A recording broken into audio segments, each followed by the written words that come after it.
সূরা আলার শেষের দিকের আয়াতগুলি আল্লাহ একটা ঘটনা উপলক্ষে নাজিল করছিলেন। ওই ঘটনাটাই হলো এই আয়াতগুলির শানে নুজুল। ঘটনাটা এই ছিল যে রাসূল করিম সাল্লাল্লাহু আলাইহি ওয়াসাল্লামের জমানায় এক মুমিনের বাড়ি আর এক মুনাফিকের বাড়ি পাশাপাশি বাড়ি ছিল। একই সীমানার এক পাশে মুমিনের বাড়ি আর এক পাশে মুনাফিকের। মুনাফিকের বাড়ির ভিতরে ছিল একটা খেজুর গাছ। খেজুর গাছের অগ্রভাগ বাঁকা হইয়া মুমিনের বাড়ির উপরে এইভাবে ঝুঁকি আছে, যে কারণে তার গাছের একটা দুইটা খেজুর যখন পাইকিয়া জইরা পড়ত মুমিনের বাড়ির ভিতরে, এই সুযোগে মুমিনের বাচ্চারা তার গাছের জরা খেজুরগুলি পুরাইয়া খাইয়া ফেলত। এই মুমিনের বিরুদ্ধে মুনাফিক লোকটা রাসূলের কাছে গিয়া বিচার দিল। বলল, হুজুর, আমি একজন মুসলমান। মুনাফিকরা কিন্তু নিজেরারে মুসলমানই করে, মুসলমানের সাথে কলেমা পড়ে, মুসলমানের সাথে নামাজ পড়ে, মুসলমানের মতোই ধর্মীয় আচার অনুষ্ঠান করে। এদের কথাবার্তা চালচলন দেখলে এদেরকে চিনার উপায় নেই। মুমিন মুসলমান থেকে মুনাফিক আলাদা হয় আকীদার দ্বারা। মুসলমানের আকীদা বিশ্বাস হলো আল্লাহর বিধান সত্য, নবীর তরিকা সত্য। এই দুইটা বিশ্বাস মুমিনের অন্তরে থাকে। আল্লাহর বিধান সত্য, নবীর তরিকা সত্য। মুনাফিকের অন্তরে এই দুইটা কথা থাকে না। এরা আল্লাহর বিধানকে সত্য মনে করে না, পালন করে মুসলমানকে ধোঁকা দেওয়ার। এরা নবীর তরিকাকে সত্য মনে করে না, কিন্তু পালন করে আন্তরিকতার সাথে, না মুসলমানকে ধোঁকা দেওয়ার জন্য। ধোঁকা দেওয়া, এদেরকে কোরআনের ভাষায় মুনাফিক বলে। এরাও নিজেদেরকে নিজেরা মুসলমান দাবি করে। তাই ওই মুনাফিক লোকটা রাসূলের দরবারে গিয়া বলল, আমি একজন মুসলমান, আমার পাশের বাড়ির লোকটাও একজন মুসলমান।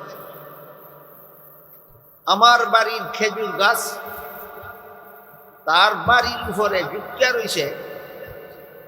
একটা দুইটা খেজুর ফাঁকে যখন জইরা পড়ে তার বাড়ির ভিতরে পড়ে, এই সুযোগে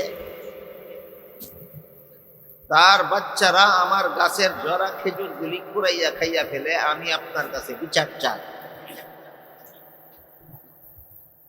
রাসূল কি জবাব দিলেন এটা বোঝার আগে আপনাদের মনে রাখা দরকার, গাছের খেজুর সবগুলি একসাথে পাকে না। প্রথম প্রথম একটা দুইটা ফাঁকে ফাঁকে জইরা পড়ে। তখন ওই গাছের মালিক বুঝতে পারে যে খেজুরগুলি গাছ থেকে কাটতে নেওয়ার সময় হয়েছে। একটা দুইটা খেজুর ফাঁকে জইরা পড়লেই সবগুলি খেজুর কাটতে নিয়ে যায়। তাহলে অনেক খেজুর জরার সুযোগ হয় না, দুই চারটা, এই দুই চারটা। রাসূল বলেন, তোমার গাছের দুই চারটা ঝরা খেজুর যেইগুলি খাইলেও পেট ভরে না, বাজারও নিলেও বেচন যায় না। আপনার মজলিশপুরের বাজারও কি, ননদপুরের বাজারও কি, সুইলপুরের বাজারও তিনটা খেজুর যদি কেউ ব্যস্ত নেয়, আপনারা কিনব কে, কত দিয়ে কিনব? আর বেসন্যার মাথাত পানি ডালবো, কইব এ ভাগ। আর সারা রাত ঘুমাইয়া সকালবেলায় ঘুম থেকে জাগার পরে আপনার বাড়ির আপনার বিবি সাহেব যদি নাস্তা না দিয়া দুইটা খেজুর খাইতে দেয়, তাহলে কেমন হইল? মানবেন? দুইটা তিনটা খেজুর খাইলেও পেট ভরে না, বাজারও নিলেও বেচন যায় না, এত অল্প মূল্য। তাই রাসূল ওই লোকটারে বুঝাইলেন যে তোমার দুই চারটা খেজুর গুলি খাইলেও পেট ভরে না, বাজারও নিলেও বেচন যায় না, এত অল্প মূল্য। এটি খাইলে তোমার কোনো উল্লেখযোগ্য কোনো ক্ষতি নাই, কিন্তু খাইছে তোমার মুসলমান ভাইয়ের বাচ্চা। কারণ আল্লাহ কোরআনে বলছেন এক মুসলমান আর এক মুসলমানের ভাই। তোমার মুসলমান ভাইয়ের বাচ্চায় খাইছে, এই কারণে যদি তুমি তোমার দাবিটা মাফ করে দাও, তাহলে আল্লাহ তোমাকে জান্নাতের ফল খাওয়াইয়া তুষ্ট করবে। তখন সে জবাব দিল, জান্নাতের ফল যতই মূল্যবান হোক না কেন,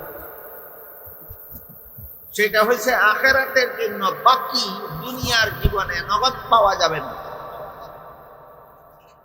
আর আমার গাছের জরা খেজুর যতই অল্প মূল্যের হোক না কেন, এটা হইল দুনিয়ার জীবনের নগদ। আমার গাছের জরা খেজুর নগদ, আর জান্নাতের ফল বাকি। কাজে আমি বাকির আশায় নগদ ছাড়তে রাজি না। তার এই জবাবের প্রেক্ষিতে আল্লাহ সূরা আ'লার শেষের দিকের আয়াতগুলি নবীর কাছে নাযিল করেছেন। শানে নুজুলের ঘটনার থেকে আমাদের বর্তমান সমাজের মুসলমানদের শিক্ষা গ্রহণ করা দরকার। আমরা বর্তমানে কতজন মুসলমান বাকির আশায় নগদ ছাড়তে রাজি, আর কতজন মুসলমান বাকির আশায় নগদ ছাড়তে রাজি না?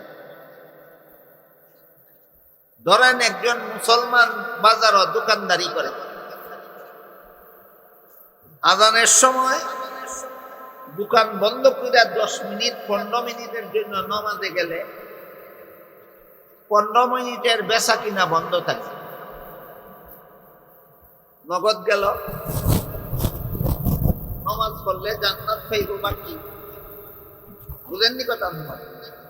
আপনারা তো আমার কথা না বুঝেনের কথা না। এই মানুষের প্রত্যেক বছর তিন দিন 3 রাত চাকরি খাইছি, একাধারে 3 দিন নতুন। এরপরেও যদি আপনার কথা আমি না বুঝি, আমার কথা আপনারা না বুঝেন, দেখেন বলেন আমাদের সমাজে এমন দোকানদার আছে কিনা যে দোকানদারে আজান পড়লে দোকান বন্ধ কিনা নামাজও যায় না, কারণ বেচা কিনা বন্ধ থাকবো 10 মিনিট 15 মিনিট। 10 মিনিট 15 মিনিট দোকান বন্ধ থাকলে ক্ষতিতে হইব বাকি না নগদ? নগদ। আর এই ক্ষতি স্বীকার করিয়া নামাজও গেলে গা লাভটা হইব নগদ না বাকি? এই বেটায় বাকির আশায়, নগদের আশায় বাকি থাকছে নি। তোমার মধ্যে আর মুনাফিকের মধ্যে বেশন কত? নাকি তফসির খালি শুনবার লাগি হই, না জীবনে ফিট করবার লাগি? সারা জীবনই তফসির শুনলাম, আর সারা জীবনই মুনাফিকের মতো নগদের আশায় বাকি ছেড়ে দিলাম, নগদের আশায় বাকি ছেড়ে দিলাম। সারা জীবনের ওয়াজার তফসির গেল কই? তাই আল্লাহ পাক রব্বুল আলামিন এই ঘটনাকে কেন্দ্র করিয়া আয়াত নাযিল করিয়া রাসূলকে বলেন, ফাযাক্কির ইন নাফাতিয যিকরা সায়াযাক্কারু মান ইয়াখশা। হে রাসূল করিম সাল্লাল্লাহু আলাইহি ওয়াসাল্লাম, যেটাই কইছে আখিরাতের আশায় দুনিয়ার নগদ ছাড়তে রাজি না, এটা মুমিন না, এটা মুনাফিক। মুনাফিকে আপনার নসিহত গ্রহণ করলো না। গ্রহণ করছে? গ্রহণ করলো না। এই কারণে আপনি মনও খারাপ করবেন না, ওয়াজ করা বন্ধও করবেন না। আপনার মন প্রফুল্ল রাখুন এবং ওয়াজ চালু রাখুন। মুনাফিকে ওয়াজ আমল না করলেও মুমিনে ওয়াজ আমল করবে। ক্লিয়ার হয়ে গেল? কোরআন হাদিসের কথা শুনলে, আল্লাহ এবং আল্লাহর রাসূলের কথা আলেমদের কাছ থেকে শুনলে আমল করবে না কে আর আমল করবে কে? আমল করবে না মুনাফিকে, আমল করব মুমিনে। আমল করবে না মুনাফিকে, আমল করবে মুমিনে। কাজেই সমাজে যেহেতু মুমিন আছে, ওয়াজ বন্ধ করবেন না, ওয়াজ করতে থাকুন। ফাযাক্কির, ওয়াজ করতে থাকুন। ইন নাফাআতিয যিকরা, নিশ্চয়ই ওয়াজে উপকার হবে।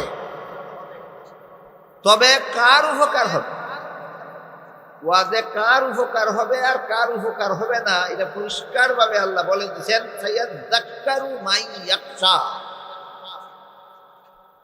আল্লাহর শাস্তির ভয় যারা অন্তরে রাখে, তারা যখন বুঝবে যে এমন এমন কাজ করলে আল্লাহর ভয়ঙ্কর শাস্তি ভোগ করতে হবে, তখন তারা এই কাজ করবে না। এরা খাঁটি মুমিন মুসলমান, ওয়াজে এদের উপকার হবে।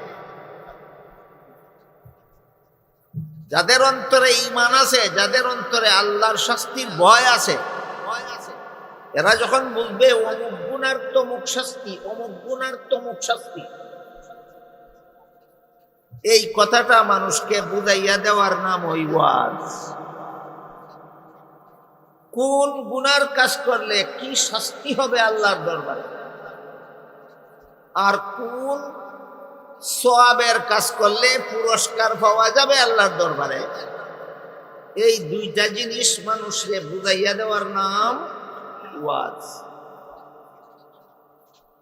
কোরআনের প্রায় ৬৫০০ আয়াতের মধ্যে মাত্র ৫০০ আয়াতে আল্লাহ বিধিবিধান দিয়েছেন, আর বাকি ৬০০০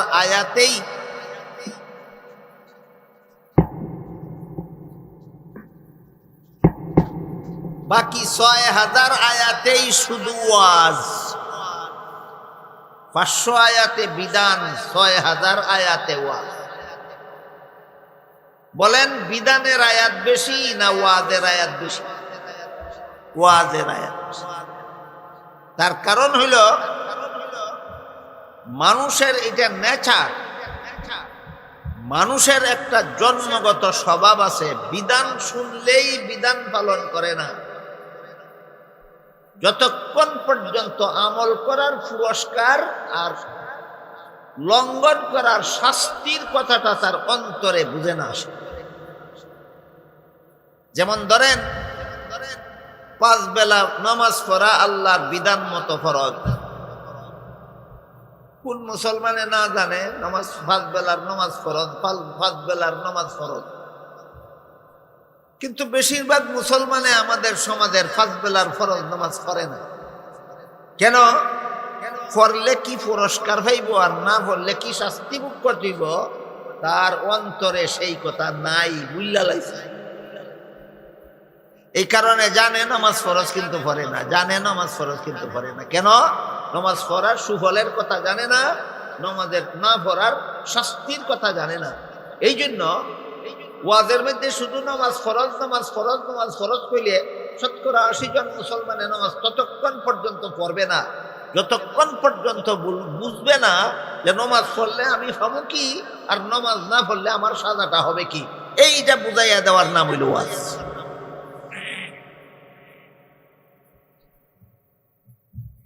আমার মনে হয় এখনের জমানায়